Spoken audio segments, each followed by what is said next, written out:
વડીલો તથા વિદ્યાર્થી ભાઈઓ અને બહેનો, જયવીર ફાર્મા હાઉસની દીકરી ઠાકોર હેતલબેન દેજાભાઈના સત નમન.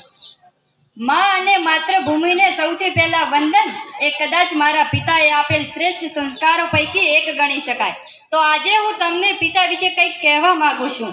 અહીં દરેક વ્યક્તિ કોઈકના પિતા છે. કોઈ સ્માઇલીના પિતા છે તો કોઈ ચંદ્રિકાના પિતા છે, કોઈ જલ્પાના તો કોઈ અવનીના, કોઈ અનસોયાના પિતા છે તો કોઈ પાયલના પિતા છે, કોઈ ક્રિશાના પિતા છે તો કોઈ કાવેનસિંહના પિતા છે. દરેક વ્યક્તિ પિતા છે. હું એ પિતા વિશે કહેવા માંગુ છું. આપણે જાણીએ છીએ દરેક કવિઓએ તેમજ લેખકોએ માતા તેમજ તેના માતૃત્વની ઉપમા આપી છે, પરંતુ ક્યારેય પણ પિતા વિશે ઉપમા આપવામાં આવી નથી. બાળકો નાના હતા ત્યારથી મોટા થયા ત્યાં સુધી તેમને માતૃપ્રેમ નિમદ આવે છે, પરંતુ આજ સુધી ક્યાંય પણ પિતૃપ્રેમ નિમદ નથી આવ્યો. હું માતાનો વિરોધ નથી કરતી, પરંતુ પિતાનું મહત્વ કહેવા માંગુ છું. પિતા શબ્દ સૌ જાણે છે, પરંતુ તેનો મર્મ કોઈ જાણે છે નહીં. ચાલો આજે હું જણાવું. જેમ એક મકાનને ટકાવી રાખવા મજબૂત પાયાની જરૂર પડે, તે જ પ્રમાણે એક સુંદર પરિવારને ટકાવી રાખવા સાહેબ પિતાની જરૂર પડે. પિતાની હાજરી સૂરજ જેવી હોય છે. શું? પિતાની હાજરી સૂરજ જેવી હોય છે, જે ગરમ જરૂર થાય છે, પરંતુ જે ના હોય ને તો અંધકાર છવાઈ જાય છે સાહેબ. જો એ ના હોય ને તો અંધકાર છવાઈ જાય છે. એક એવી કહેવત છે કે ઘોડે ચડતો બાપ મરજો, પણ છાણા વીણતી માં ના મરતી. ફક્ત હું તમને એટલું કહેવા માંગુ છું કે એ બાળક પાસેથી જાણી લો કે જે બાળકે પિતાને ગુમાવ્યા છે, પિતાનો પ્રેમ નથી મળ્યો, એ બાળકને પૂછી તો જોવો પિતાનું મૂલ્ય શું છે. માં ઘરનું ગૌરવ છે તો પિતા ઘરનું અસ્તિત્વ છે.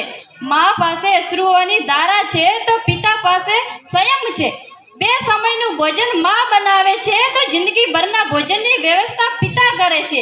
જ્યારે પડી જઈએ, ઠોકર વાગે તો મોંમાંથી ઓ માં શબ્દ નીકળે છે, પરંતુ જો રસ્તો પાર કરતા ટ્રેક અચાનક બ્રેક મારે તો આપણા મોંથી ઓ બાપરે નીકળી પડે છે. કેમ કે નાના સંકટોમાં માં યાદ આવે છે, પણ મોટા સંકટોમાં પિતા યાદ આવે છે. પણ હું એ કહેવા માંગુ છું કે મને મારા પપ્પા કરતાં આ સાંજ વધારે ગમે છે. કેમ કે પપ્પા તો મારા માટે રમકડા લાવે છે, પણ આ સાંજ તો મારા પપ્પાને લઈને આવે છે. આ સાંજ તો મારા પપ્પાને લઈને આવે છે. પિતા એક એવી વ્યક્તિ હોય છે જેના પડછાયામાં દીકરીઓ રાજ કરે છે. બાપ એ હસી હોય છે સાહેબ કે જેના પગરખાથી પણ દીકરીઓને પ્રેમ હોય છે. જો માં એક એવી બેંક હોય જ્યાં તમે તમારા બધા દુઃખ જમા કરાવી શકતા હોય, તો હું કહું છું કે પિતા એક એવું ક્રેડિટ કાર્ડ છે જ્યાં બેલેન્સ ન હોવા છતાં તમને ખુશીઓ અઢળક મળે છે. જ્યારે તું નાનો હતો, પાપા પગલી ચાલતા પડી જતો, ત્યારે તારા મનમાં એક જ વિચાર આવતો, પપ્પા છે ને.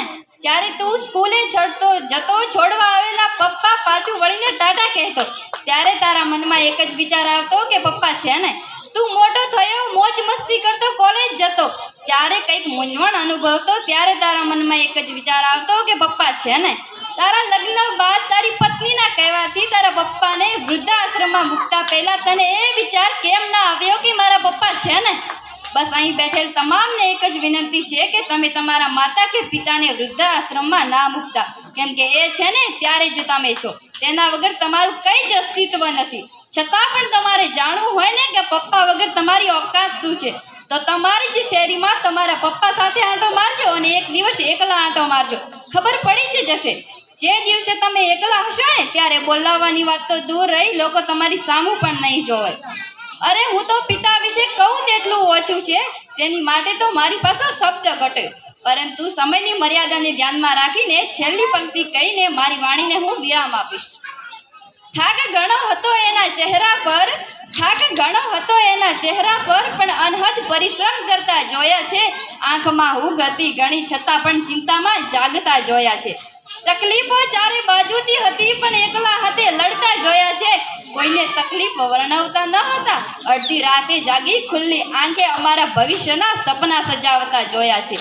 પાઈ ભેગી કરી ખુશી ખરીદતા જોયા છે. જો એ ખુશીઓ માટે પોતાના સપનાઓને રોળતા જોયા છે.